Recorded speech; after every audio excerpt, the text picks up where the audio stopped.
આજના સમયમાં સંબંધોની વ્યાખ્યા બદલાઈ રહી છે. જરૂરિયાત અને પરિસ્થિતિ અનુસાર બદલાતા આ સંબંધોમાં લાગણીઓ તો છે, પણ જાણે ક્ષણિક સુગંધની જેમ, જરૂરિયાત પૂરતી જ મર્યાદિત. અહીં કોઈ બંધન કે જવાબદારી હોતી નથી. વ્યક્તિ પોતાની મરજી મુજબ જીવન જીવી શકે છે. વાતચીત, વર્તન અને સમય પોતાની અનુકૂળતા મુજબ આપી શકાય છે. જ્યાં કોઈ રોકટોક, કાળજી કે લાંબા ગાળાની જવાબદારીનો બોજ નથી.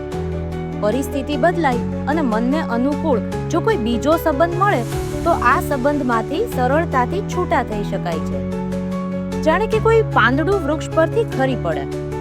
ક્યારેક એવું લાગે છે કે સંબંધોની આ દુનિયામાં લાગણીઓનું મૂલ્ય ઘટી રહ્યું છે અને જરૂરિયાતો જ સર્વોપરી બની ગઈ છે.